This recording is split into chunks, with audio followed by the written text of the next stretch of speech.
샬롬 로중 읽어주는 제입니다. 오늘은 10월 24일 월요일 로중입니다. 우리의 하나님, 당신께서는 우리에게 닥친 모든 일을 올바르게 처리하셨습니다.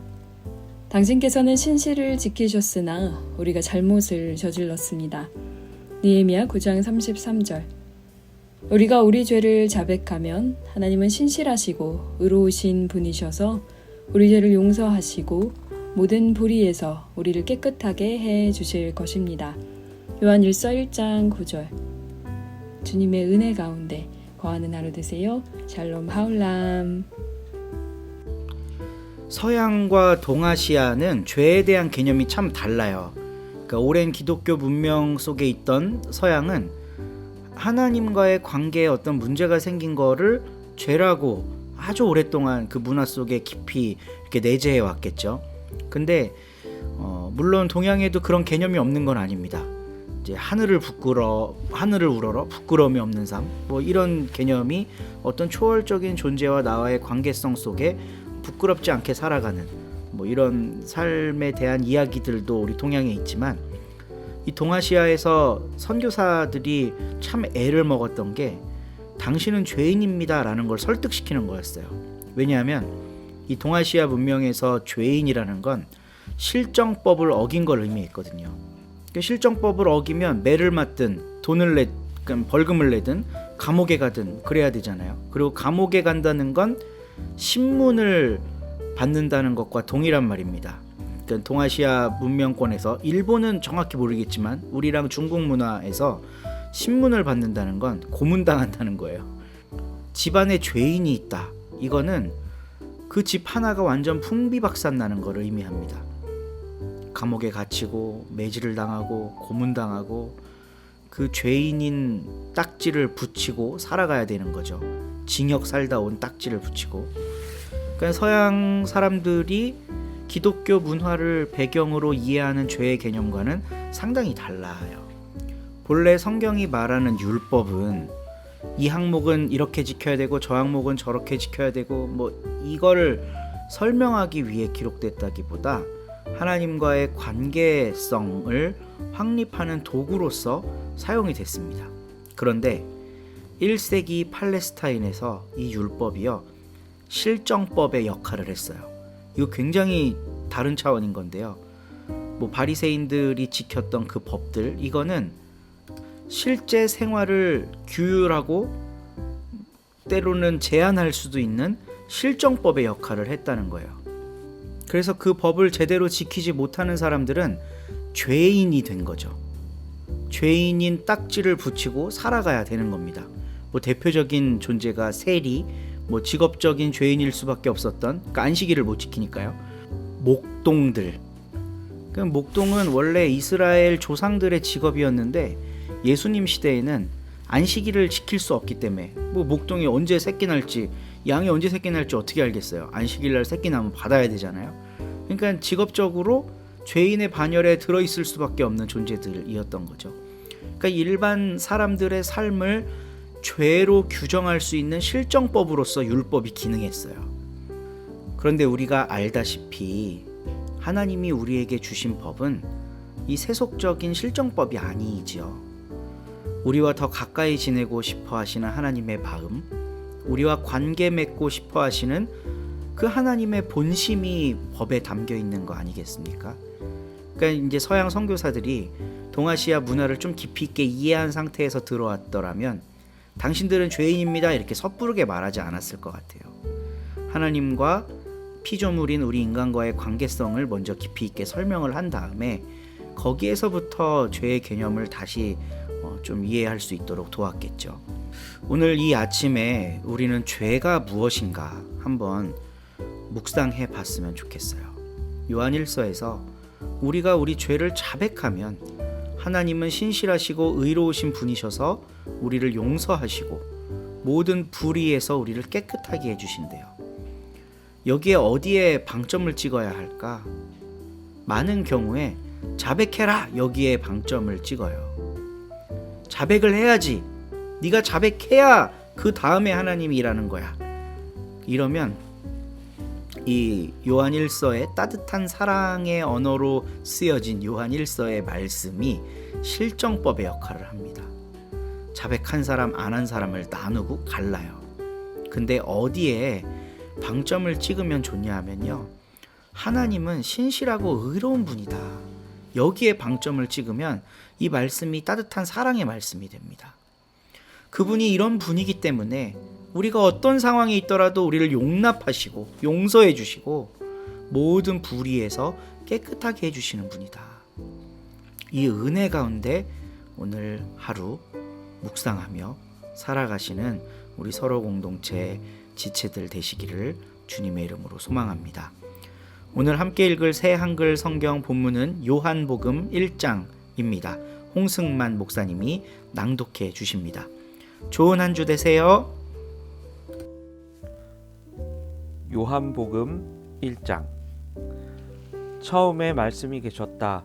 그 말씀은 하나님과 함께 계셨다. 하나님이셨다. 그 말씀은. 그분은 처음에 하나님과 함께 계셨다. 모든 것이 그분을 통해 생겨났다. 생겨난 것 가운데 그분 없이 생겨난 것은 하나도 없었다. 그분 안에 생명이 있었다. 그 생명은 사람들의 빛이었다. 그 빛이 어둠 속에서 빛나고 있다. 그 어둠은 빛을 눌러 이기지 못했다. 어떤 사람이 나타났다. 하나님이 보내신 사람인데 이름은 요한이다. 이 사람이 온 것은 증언하기 위해서였다. 그 빛에 대해 증언하여 자기를 통해 모든 사람이 믿게 하려는 것이었다. 이 사람은 그 빛이 아니었다. 그 빛에 대해 증언하러 온 것이었다. 참 빛이 계셨다. 그 빛이 사람마다 비추신다. 세상 속으로 오고 계셨던 것이다. 세상 속에 그분이 계셨다. 세상은 그분을 통해 생겨났지만 세상은 그분을 알아보지 못했다. 그분 소유의 땅으로 그분이 오셨지만 그분 자신의 사람들이 그분을 곁으로 모셔드리지 않았다. 그러나 그분을 맞아들인 사람이라면 누구에게나 하나님의 자녀가 되는 자격을 주셨다. 곧 그분의 이름을 믿는 사람들에게는. 이들은 혈통을 따라서나 몸의 뜻을 따라서나 남자의 뜻을 따라서가 아니라 하나님에게서 태어났다. 그 말씀이 사람 몸이 되어 우리 가운데 거처를 두셨다. 우리가 그분의 영광을 바라보니 아버지에게서 나신 하나뿐인 아들의 영광이었다. 은혜와 진리가 가득했다. 요한이 그분에 대해 증언한다. 그가 외쳤다. 이분이 내가 말한 그분입니다. 내 뒤에 오시는 분이 계신데 나보다 앞서 계신 분입니다. 나보다 훨씬 먼저 계셨기 때문입니다. 하고요. 그분이 가득 가지신 것에서 우리 모두는 은혜 위에 또 은혜를 받았다. 율법을 주신 것은 모세를 통해서이지만 은혜와 진리를 누리게 하신 것은 예수 그리스도님을 통해서이다. 하나님을 뵌 사람은 여태껏 하나도 없었다. 그러나 하나뿐인 아들이신 하나님 곧 아버지 품속에 계신 바로 그분이 자세히 알려주셨다. 이것은 요한의 증언이다. 유대아 사람들이 예루살렘에서 제사장들과 레위 사람들을 요한한테 보내어 선생은 누구십니까? 하고 물어보게 했을 때 일이다. 그가 솔직하게 털어놓았고 부인하지 않았다. 솔직하게 털어놓기를 나 자신은 그리스도가 아닙니다 하고 말했다. 그러자 그들이 요한에게 물었다. 그러면 뭡니까? 바로 선생이 엘리야입니까? 요한이 말한다. 나는 아닙니다. 그러면 바로 선생이 그 예언자입니까? 요한이 대답했다. 아닙니다. 그래서 그들이 요한에게 물었다. 선생은 누구십니까? 우리를 보낸 분들에게 답할 수 있게 해주세요. 선생은 스스로에 대해 뭐라고 말씀하시겠습니까? 요한이 이렇게 말했다. 나야말로 광야에서 외치는 이의 소리입니다. 너희는 곧게 하여라 주님의 길을 하고요. 예언자 이사야가 말했던 대로 말입니다. 그들은 바리새파 사람들 중에서 보냄을 받은 사람들이었다. 그들이 요한에게 물어보았다. 그러면 선생은 왜 세례를 주십니까? 선생 자신이 그리스도도 엘리야도 그 예언자도 아니시면요. 요한이 그들에게 대답했다. 나는 물로 세례를 줍니다. 그런데 여러분 가운데에 어떤 분이 서 계십니다. 여러분으로서는 알지 못하는 분이십니다. 내 뒤에 오시는 분인데 나 자신은 그분의 샌들끈을 풀어드리기에도 부족한 사람입니다. 이런 일들이 일어난 것은 요르단 건너편 베다니에서였다. 요한이 세례를 주고 있던 곳이었다. 다음날 요한은 예수님이 자기한테 오시는 것을 보고 말한다. 보세요, 하나님의 어린 양 곧 세상 죄를 치워버리시는 분입니다. 이분이 바로 내가 말한 그분입니다. 내 뒤에 어떤 분이 오시는데 나보다 앞서 계신 분입니다. 나보다 훨씬 먼저 계셨기 때문입니다. 하고요. 나 스스로도 그분을 알지 못했어요. 그러나 바로 내가 와서 물로 세례를 주는 것은 이스라엘에게 그분이 드러나시도록 하는 일, 바로 이 일 때문입니다.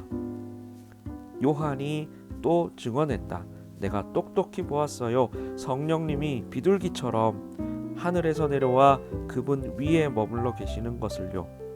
나 스스로도 그분을 알지 못했어요. 그러나 나를 보내어 물로 세례를 주게 하신 분께서 나에게 이렇게 말씀하셨어요. 어떤 분 위로 성령님이 내려와 그 위에 머물러 있는 것을 보게 될 것이다. 바로 그분이 성령으로 세례를 주는 분이시다.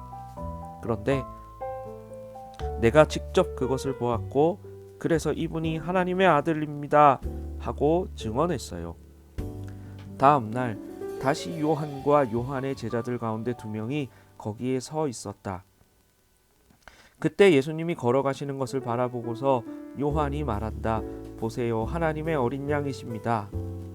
그러자 요한의 제자 2명이 요한의 말을 듣고서 예수님을 따라갔다. 예수님이 몸을 돌려 그들이 따라오는 것을 눈여겨보시고는 그들에게 말씀하신다. 그대들은 무엇을 찾고 있나요? 그들이 예수님께 말씀드렸다. 랍비님, 이 말은 번역하여 옮기면 선생님이다. 어디에 머물고 계십니까? 예수님이 말씀하신다. 오세요. 그러면 보게 될 겁니다. 그래서 그들이 갔고 예수님이 머물고 계신 곳을 보았다. 그리고 그날 내내 예수님 곁에서 머물렀다. 시간은 오후 4시쯤이었다. 요한의 말을 듣고 예수님을 따라간 2명 가운데 한 명은 안드레 곧 시몬 베드로의 형제였다. 이 사람이 먼저 자기의 친형제 시몬을 찾아가서 말한다. 우리가 메시아를 만났어. 메시아는 번역하여 옮기면 그리스도이다. 안드레가 베드로를 예수님께 데려갔다. 베드로를 바라보시고는 예수님이 말씀하셨다. 그대는 시몬 곧 요한의 아들입니다. 그대는 게바라 불릴 겁니다. 게바는 번역하면 베드로 바위이다. 다음날 예수님이 갈릴레아로 떠나가고자 하셨다. 그때 필립을 찾아가신다. 그리고 그에게 예수님이 말씀하신다. 나를 따라오세요. 필립은 벳세다 출신이고 벳세다는 안드레와 베드로의 출신 도시이다. 필립이 나다나엘을 찾아가 그에게 말한다. 모세가 율법에 그분에 관해서 적어두었고 예언자들도 그랬던 그분을 우리가 만났어. 요셉의 아들 예수님 곧 나사렛 출신이신 분을 말이야. 그러자 나다나엘이 필립에게 말했습니다. 나사렛에서 무슨 좋은 것이 나올 수 있겠어? 필립이 나다나엘에게 말한다. 와서 봐. 예수님이 나다나엘에게 자기한테로 오는 것을 보시고는 그를 두고 말씀하신다. 보세요, 그는 참으로 이스라엘 사람입니다. 그 사람 안에는 속임수가 없어요. 나다나엘이 예수님께 말씀드린다. 선생님이 어떻게 저를 아십니까? 예수님이 그에게 대답하셨다. 필립이 그대를 부르기 전에 그대가 무화과 나무 아래에 있었어요. 그때 내가 그대를 보았어요. 나다나엘이 예수님께 대답했다. 랍비님이야말로 하나님의 아들이십니다. 랍비님이야말로 이스라엘의 임금님이십니다. 예수님이 나다나엘에게 대답하셨다. 내가 무화과 나무 아래에 있는 그대를 보았다고 말했기 때문에 믿는 겁니까? 그대는 이런 일들보다 더 큰 일을 볼 겁니다. 그러고는 나다나엘에게 말씀하신다. 아멘, 아멘. 그들에게 말합니다. 그대들은 하늘이 열려 있는 것과 하나님의 천사들이 인자 위로 올라가기도 하고 내려오기도 하는 것을 볼 것입니다. 아멘.